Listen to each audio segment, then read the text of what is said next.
markuu arkay Soomaaliland oo isku guraysa ayuu noo soo diray maxamed cali daarud ka kow yahay war ashhaado wariiba kula wala ashhaado Jabuuti ashhaado maxamed cali daarud war Jabuuti naas mu hayawn صاحب السؤال دواده maanta waxaan kula kulanay suuq magaalada Hargeysa caga cadde oo nin aad looga yaqaan baraha bulshada Facebook iyo dhan walba caga cadde soo dhaw horeen saaxiib waa dhawi saaka dee war baan ku hayaa nin baa dukaan buu lahaa dukaan kale laga gafurtay dabeetana mar dilaac baa u shidmay warwar baa qabtay wuxuu islu dukaankaagii camirnaa dukaanka waa camir hadii laga furo waad ka caysaa taa waxa ka dhigan Ismaaciil Umar Gele boosaneerada ugu weyn geeska Afrika ninka haysta markuu arkay Soomaaliland oo isku guraysa ayuu noo soo diray maxamed cali daarud ka kow yahay war ashhaado wariiba kula wala ashhaado Jabuuti ashhaado maxamed cali daarud war Jabuuti naas mu hayawn walaale Jabuuti daaru isma naqaano walaal anigu qofka intuu Soomaalilandnimada yahay ayaan Soomaaliland laahay maalintu ka tanaasulo anigu waan ka tanaasulo saaxiib iska ashhaado waa Jabuuti uma oranayo saaxiib marka waxa ku leeyahay Ismaaciilow anigu waa bari ducabina ugu baahniyo ma garatay ilaahay baa idin doonay inaad ciisiyo samaroon ka noqotana samaroon bay xigadii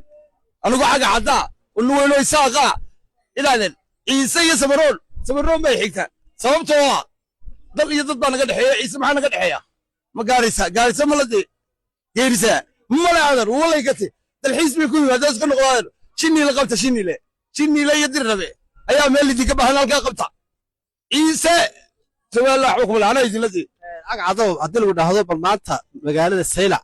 iyo iska leh dawla samaroon ilaahay baa inala walaalo ninna waa nin dalxiis ku yimid ninna waa nin deegaanadii haddii laga tegi waayo samaroon yeelan weydo saxa musa yeelanayde ciise aan wiska yimid waani walaal ciise maxba kuma la daanay idin ladii ilaahay baa nadiri doona marka isaaqnahay inaadan marka isaaqnahay laabta ka xaragoonayno de nimankaas samaroon baa xigeenaaday ilaahay baa nale ciise bari baa nin ciise alaab ka yimi nin kale ciise oo markaas noo ahaa inaan ilaahay aqoon xeerkooda yaqaanaa ma ku cadeynayay ninkii ciisaan ku lahaa lacagtiisa ku lahaa ma sugu waariyo aniga waxbay kuma lahayn kii markaatiga yahay ciise kala soo kaxaysay ay doona leeyahay nin ganacsada wuxuu ku yiri ciise kuma markaati furo masan ku ilaahay markaatiga yamaadu dhow sugu nin aniga xeerkayga naqoonaya ma garatay xeerkiina aynu wado Soomaaliland xeer uma baahnaado shaqo taga ugu dambeyn fariinta u dambaysa u diraysa maxamed cali daarud maxay tahay maxamed cali daarud walaal shahaada lagu leeyahay masalada Jabuuti waa shahaado halkaas oo istaag waxaani uu weeno isaaqnimada ka tanaasulo Soomaaliland ka tanaasulo saxaabnimada ka tanaasulo oo bahgoobnimada ka tanaasulay oo xeel ciise qaatay baan haydhay ama garatay yeelwa ciise samaroon baa xigtay samaroon soo taageer